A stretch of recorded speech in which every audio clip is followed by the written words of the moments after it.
Yang tentu hasil imbang tersebut bukan sepenuhnya salah Eliano, karena tugasnya pemain di lapangan hanya menjalankan taktik. Toh Eliano juga di laga itu bisa menjalankan perannya dengan baik. Maka ketika hasilnya nggak sesuai harapan, ya itu bukan salah pemain, tapi sepenuhnya menjadi tanggung jawab pelatih.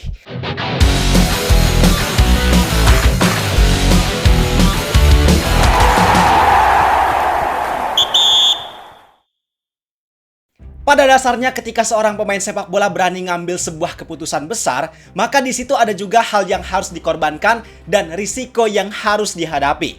Termasuk dalam hal ini para pemain keturunan Indonesia yang mereka rela ngambil langkah besar di hidupnya untuk mengganti kewarganegaraan demi bisa bela tanah leluhurnya.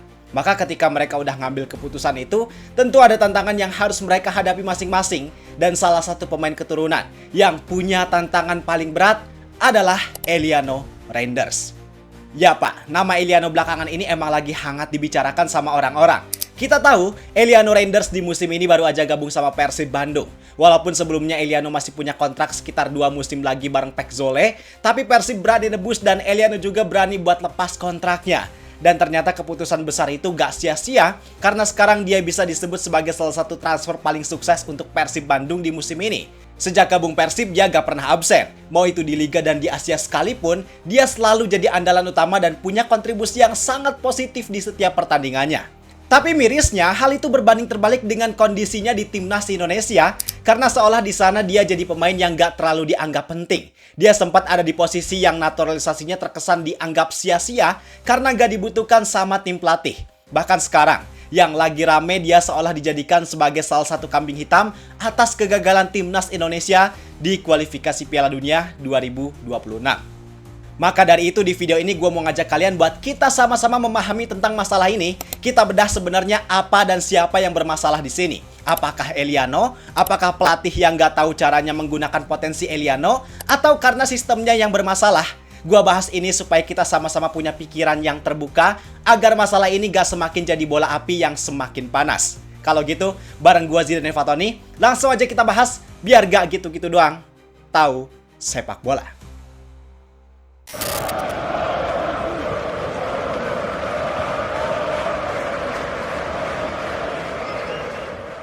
Pembahasan kali ini kita berangkat dan pahami dulu tentang kondisi dari Eliano Reinders. Jadi jauh sebelum Eliano berstatus sebagai WNI, dia emang udah main di level tertinggi sepak bola Belanda, yaitu di Eredivisie bareng Pek Zole. Mulai dari tim muda Pek Zole, tim keduanya, sampai tim senior semuanya dia pernah main. Walaupun sempat dipinjamkan ke FC Utrecht U21, tapi itu gak lama karena pada akhirnya dia balik lagi ke Pek Zole. Kenapa dia balik lagi secepat itu? Karena emang di Pek Zole dia gak cuma jadi pelengkap doang, tapi di situ perannya dibutuhkan. Khususnya dari tahun 2020, artinya dari usia Eliano yang masih 20 tahun, dia udah sering jadi andalan dan punya jam terbang yang cukup tinggi di Pek Zole. Sampai-sampai di tim utama Pek Zole juga, Eliano udah punya cap sebanyak 113 laga. Artinya Eliano datang ke Indonesia bukan dengan isi yang kosong, tapi dengan segudang pengalaman di level tertinggi sepak bola Belanda.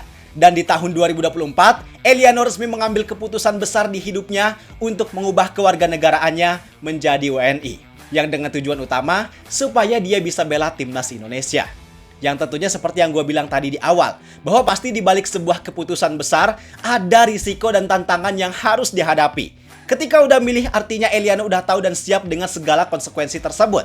Dan setelah jadi WNI, akhirnya Eliano debut di laga away lawan Bahrain. Dia masuk di awal babak kedua, tapi sayang hasilnya Eliano gak bisa ngasih kemenangan di laga perdananya buat Timnas Indonesia.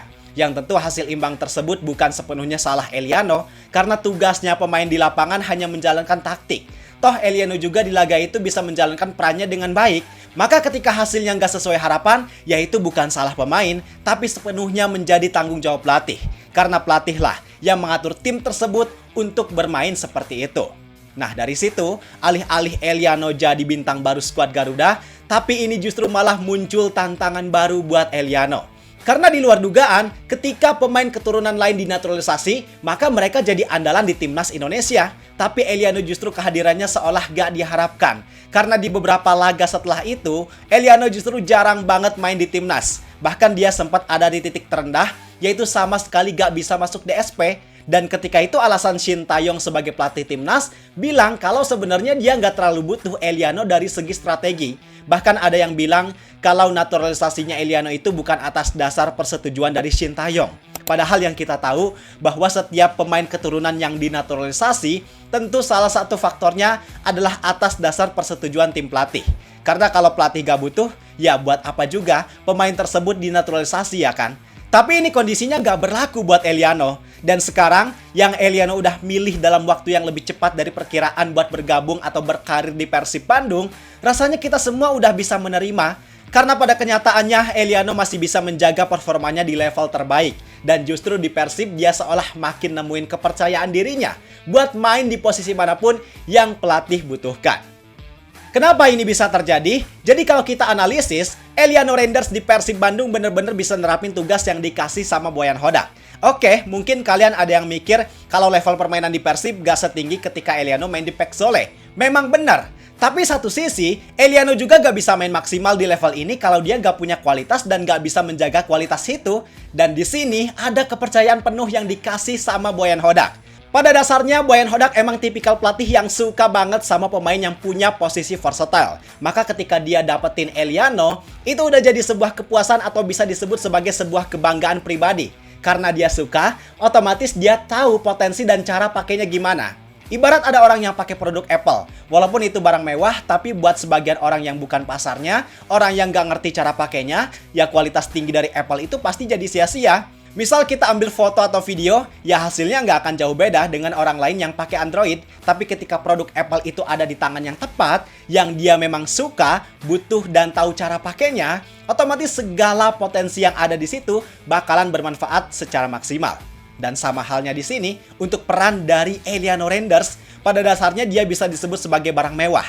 Maka barang mewah itu udah selayaknya ada di tangan yang tepat supaya penggunaannya bisa lebih maksimal. Dan sekarang di klubnya, di Persib Bandung, Boyan Hodak jadi salah satu orang yang tepat buat memaksimalkan potensi yang dimiliki sama Eliano Renders. Karena di musim ini, setidaknya Eliano udah main di 4 atau bahkan 5 posisi yang berbeda. Di fullback kiri, fullback kanan, attacking midfielder, second striker, sampai winger juga pernah dia mainkan. Dan semua peran itu sejauh ini bisa dijalankan dengan sangat baik sama Eliano. Mau itu ketika bertahan bahkan menyerang, dia selalu nampilin kualitas yang sama baiknya. Dan yang paling di-highlight dari Eliano adalah work rate-nya. Karena dia selalu ada di mana-mana, gak pernah capek buat ngejalanin tugasnya tersebut.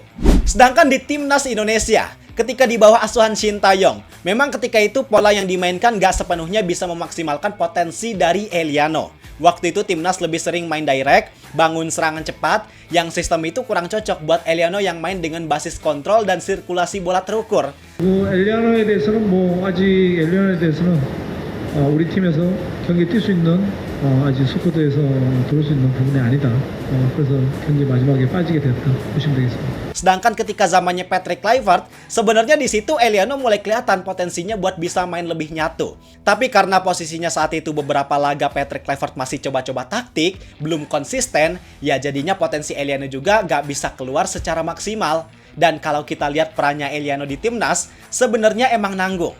Jadi karena posisinya yang versatile, sebenarnya Eliano nggak punya satu posisi yang dia itu benar-benar ahlinya di posisi tersebut. Misal di Timnas, ketika Eliano main jadi back sayap kanan, dia nggak sesolid Kevin Dix, nggak seahli Sandy Walsh. Terus di winger juga dia nggak seahli Ragnar Oratmangun, Miliano Jonathans. Tapi yang perlu kita pahami bahwa itu bukanlah sebuah kekurangan. Itu lebih ke karakter dan gaya main. Karena yang jadi keunggulan utama dari Eliano Renders adalah fleksibilitas. Maka kita nggak bisa mengkambing hitamkan Eliano Renders. Pada dasarnya balik lagi, ketidakmaksimalan Eliano Renders di lapangan sama sekali bukan karena kualitas dia yang kurang, tapi tentang gimana caranya si pelatih tersebut nerapin taktik dan strategi. Apakah taktik dan strategi itu maksimal nggak buat pakai peran Eliano? Karena faktanya di Persib, Eliano justru jadi pemain andalan kok. Mau main di Super League, main di Asia, lawan siapapun nggak ada masalah buat dia. Justru dengan posisi Eliano yang versatile, jadi keunggulan utama buat Boyan Hodak ngatur taktik secara lebih fleksibel dan bikin permainan Persib jadi jauh lebih cair. Dan sekarang kita bisa paham, ada pepatah yang bilang carilah tempat di mana kamu dihargai, bukan hanya dibutuhkan, sebab banyak yang datang karena butuh, tapi lupa cara untuk menghargai. Dan di Persib, Eliano Renders rasanya bisa mendapatkan dua hal itu. Karena di sana kehadiran Eliano gak cuma dibutuhkan, tapi sangat dihargai. Yang kondisi itu justru jadi kondisi yang sangat bagus buat Eliano kembali menemukan kepercayaan dirinya. Jadi setelah nonton video ini, gimana pendapat kalian tentang Eliano Renders? Silahkan tulis di kolom komentar. Gua rasa cukup sekian untuk video kali ini. Like dan subscribe-nya jangan lupa. Terima kasih, semoga bermanfaat dan sampai jumpa di video berikutnya. See ya!